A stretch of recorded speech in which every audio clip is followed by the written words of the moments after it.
ప్రతిరోజు ఈ లడ్డూ తింటే పిల్లల నుంచి పెద్దల వరకు ఎంతో చాలా మంది బలవంతులవుతారు. నడుము నొప్పి, మోకాళ్ళ నొప్పి సమస్యలతో బాధపడుతూ ఉంటున్నారు. రాగి పిండితో తయారు చేసే ఆహారం తీసుకోవడం వల్ల మన శరీరానికి బోలెడు లాభాలు ఇందులో ఉన్న ఐరన్, కాల్షియం వల్ల మన శరీరానికి కావలసిన దృఢత్వాన్ని, పటుత్వాన్ని ఇస్తుంది.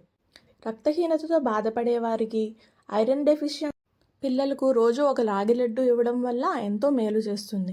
ఇంకెందుకు ఆలస్యం, పిల్లల నుంచి పెద్దల దాకా ఎంతో ఇష్టంగా తినే ఈ రాగి లడ్డూని తయారు చేసే మందంగా ఉన్న ఒక ప్యాన్ తీసుకొని అందులో రాగి పిండి వేసి సన్నని సెగ మీద బాగా వేయించాలి. ఇందులోనే కావాల్సినంత నెయ్యి వేసుకొని సన్నని సెగ మీదే వేపుకోవాలి. ఎక్కువ వేడి పెడితే త్వరగా మాడిపోతుంది, అలాగే రాగి పిండి కూడా వేగదు. వేగిన రాగి పిండిని పక్కకు తీసుకొని అదే ప్యాన్లో ఒక 2 కప్స్ రాగి పిండికి 1.5 కప్ బెల్లం అయితే సరిపోతుంది. ఒక 1/2 గ్లాస్ వాటర్ పోసుకొని మరిగించుకోవాలి. బెల్లం కరిగే వరకు వేడి చేసుకొని అందులోనే 1 స్పూన్ ఇలాచీ పౌడర్, ఒక 2 స్పూన్స్ గీ వేసుకొని పక్కకు తీసుకోవాలి. ఈ వేగిన రాగి పిండిలో మనకు తగిన మోతాదులో బెల్లం సిరప్ చూస్తూ యాడ్ చేసుకోవాలి. అలాగే 2-3 స్పూన్స్ నెయ్యి, దాంతోపాటు డ్రై ఫ్రూట్స్ పౌడర్ కూడా యాడ్ చేసుకోవచ్చు. పిల్లలు చాలా ఇష్టంగా తింటారు. కాన్స్టిపేషన్తో బాధపడే వాళ్ళు, కిడ్నీ స్టోన్స్ ఉన్నవాళ్ళు ఈ రాగి పిండి ఎక్కువగా తీసుకోకూడదు. సో కాన్స్టిపేషన్ ఉన్నవాళ్ళు ఖచ్చితంగా ఎక్కువ వాటర్ తీసుకోవాలి. చాలామంది మార్కెట్లో దొరికే రాగి లడ్డూలను తెచ్చుకొని తినడానికి ఇష్టపడుతున్నారు.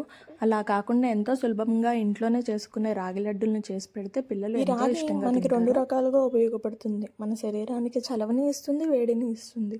సమ్మర్ సీజన్లో నైట్ నానబెట్టుకొని జావలా తీసుకుంటే పొద్దున పూట మన బాడీకి కావాల్సిన చల్లదనాన్ని అందిస్తుంది. అలాగే వింటర్ సీజన్లో మనం లడ్డూల రకంగా తీసుకుంటే మనకు బాడీకి కావాల్సిన స్ట్రెస్ తీసుకునే వాళ్ళు, రాత్రులు నిద్రలేమి సమస్యతో బాధపడే వాళ్ళు, ఆకలిని కంట్రోల్ చేయడానికి, అలాగే ఇప్పుడు చిన్నప్పటి నుంచి చాలా మందికి జుట్టు నెరవడం అనేది కామన్ అయిపోయింది. అలా ప్రీమెచ్యూర్ గ్రేయింగ్ అవ్వకుండా హెయిర్ ఉండాలంటే ఈ రాగి ఎక్కువగా తీసుకుంటే మంచిది. రాగిలో ఉండే ఐరన్, కాల్షియం వల్ల పాలిచ్చే తల్లులకు పాలు ఉత్పత్తి పెరగాలన్నా ఇది చాలా ఉపయోగకరంగా ఉంటుంది. కాబట్టి ఇన్ని పోషకాలు ఉన్న ఈ రాగి లడ్డూని మీ ఫ్రెండ్స్ అండ్ ఫ్యామిలీకి షేర్ చేయండి.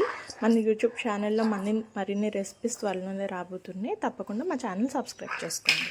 మా వీడియో మీకు నచ్చితే లైక్ చేయండి, షేర్ చేయండి, అలాగే మా ఛానల్ సబ్స్క్రైబ్ చేసుకోవడం మర్చిపోకండి. Thank you for watching.